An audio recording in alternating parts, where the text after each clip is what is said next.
চলুন আজ আমরা সূরা আল বাকারার সেই অংশে ডুব দিই যেখানে মানবজাতির একেবারে শুরুর গল্পটা বলা হয়েছে, আদম, শয়তান আর পৃথিবীতে আমাদের এই যাত্রার সূচনা। সবকিছু নিয়ে আজকের আলোচনা। এই যে প্রশ্নটা, এটা কিন্তু শুধু একটা সাধারণ প্রশ্ন না। এর উত্তরের মধ্যেই লুকিয়ে আছে আনুগত্য, অহংকার আর ক্ষমার মতো গভীর সব বিষয়। তো চলুন এর উত্তর খোঁজার চেষ্টা করি। আমাদের গল্পের শুরুটা হচ্ছে একেবারে মহাজাগতিক পর্যায় থেকে। এক স্রষ্টার ইবাদতের আহ্বান দিয়ে প্রেক্ষাপট তৈরি হচ্ছে এক বিশাল ঘোষণার। দেখুন ২১ আর ২২ নম্বর আয়াতে আল্লাহ আমাদের মূল পরিচয়ের কথা মনে করিয়ে দিচ্ছেন, মানে আমরা কে আর আমাদের স্রষ্টা কে। এই সম্পর্কটাই কিন্তু সবকিছুর ভিত্তি। আমাদের অস্তিত্ব আর রিজিকের উৎস তো তিনিই। আর ঠিক তখনই আসে সেই ঘোষণা যা ইতিহাসের মোড় ঘুরিয়ে দেয়। আল্লাহ ফেরেশতাদের বলছেন তিনি পৃথিবীতে তার একজন প্রতিনিধি বা খলিফা পাঠাতে যাচ্ছেন। স্বাভাবিকভাবেই ফেরেশতারা কিছুটা অবাক হলেন। তারা ভাবছিলেন এমন সৃষ্টি পৃথিবীতে গিয়ে তো বিশৃঙ্খলাও করতে পারে। কিন্তু আল্লাহর উত্তরটা ছিল খুবই গভীর। তিনি বললেন, আমি যা জানি তোমরা তা জানো না।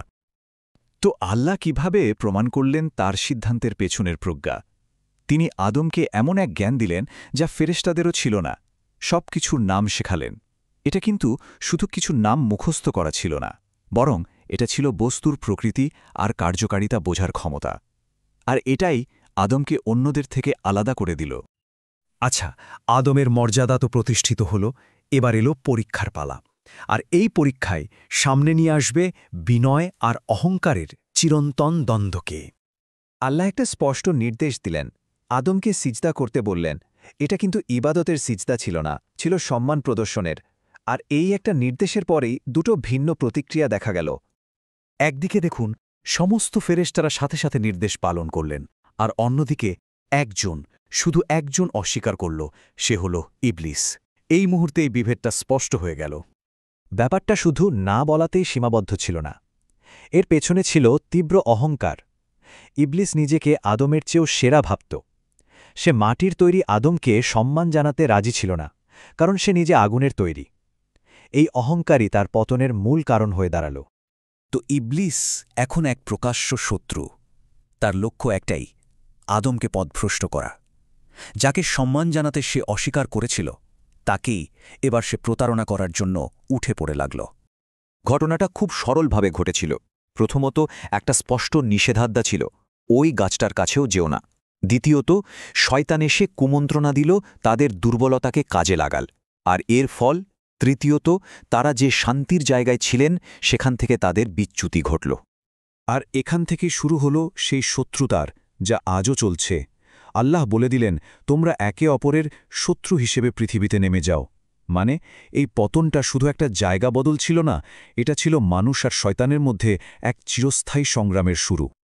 কিন্তু গল্পটা এখানেই শেষ নয়, বরং এখান থেকেই সবচেয়ে গুরুত্বপূর্ণ শিক্ষাটা শুরু হয়।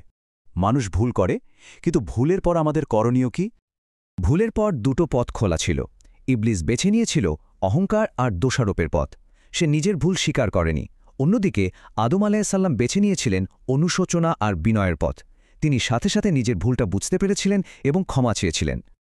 আর আদমের এই বিনয় আল্লাহর রহমতকে আকর্ষণ করল।